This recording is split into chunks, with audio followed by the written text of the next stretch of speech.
How's it going, guys? Today I'm going to show you what it's like to drive the 997.2 GT3 RS. This is the last generation of 3RS that came with a manual transmission.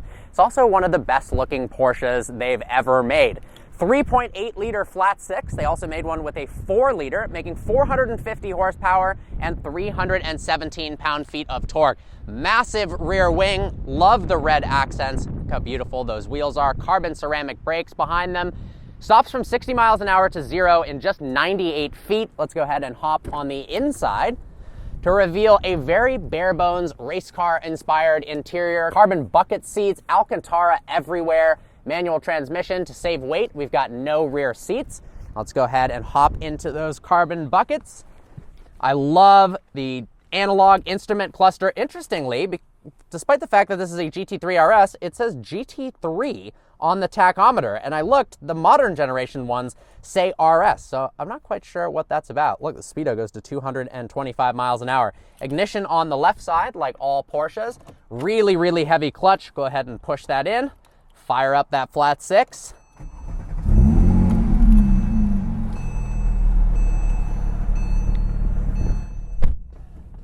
The seats are incredibly supportive. They're actually reasonably comfortable as well.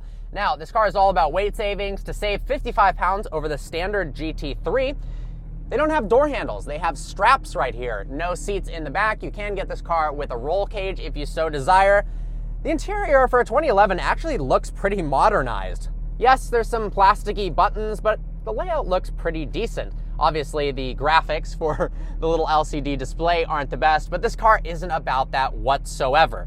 Now, there's no exhaust mode button, which I found interesting.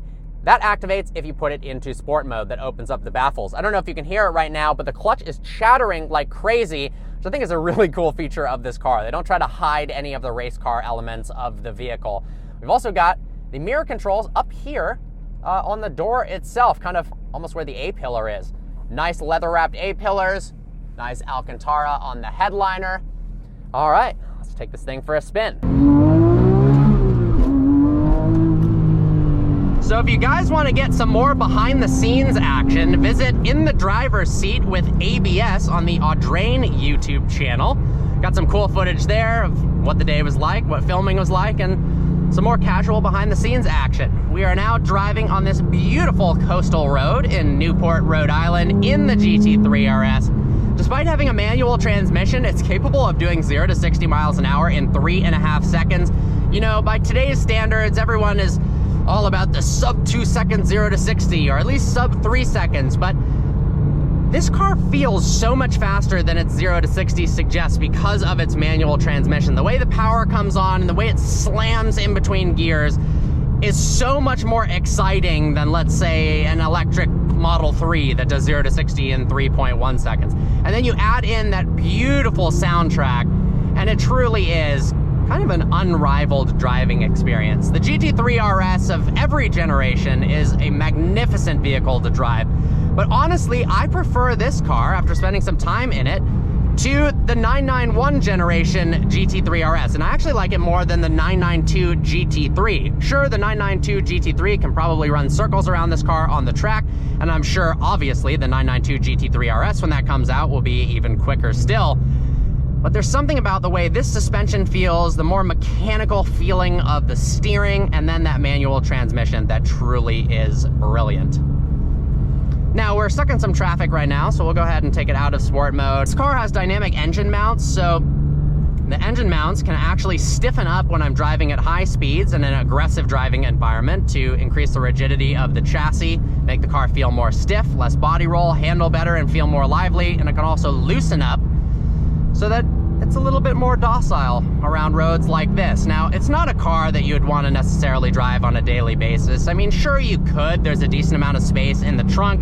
You've also got a ton of room in the back because there are no rear seats, but it is pretty jarring. Porsche GT cars are very, very track focused, and while they are great to drive on the road, it's more fun in a spirited driving environment than it is driving it around town, especially with this really heavy clutch.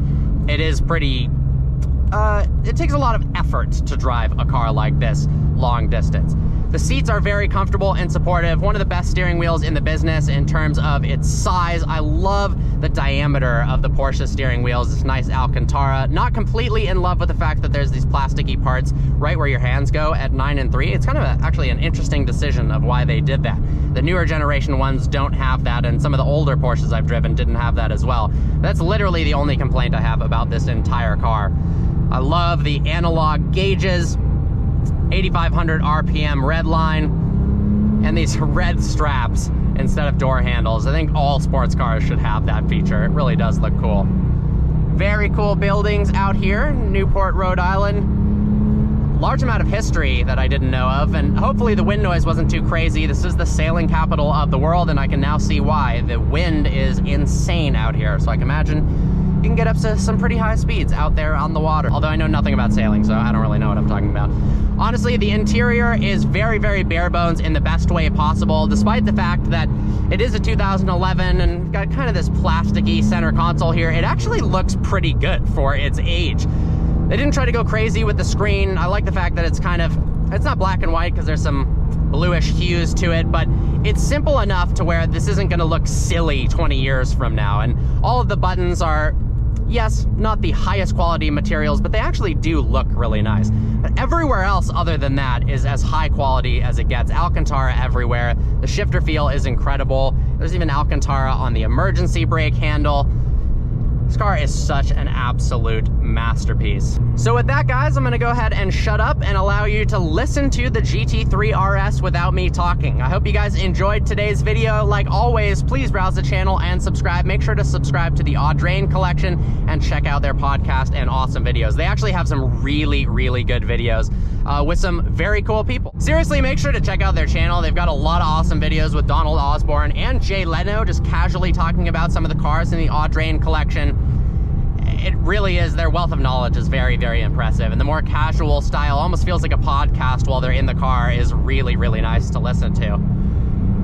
Driving down this incredible street, that was where one of the car shows was the other day, that beautiful mansion. It's hard not to be obsessed with that Porsche Flat 6.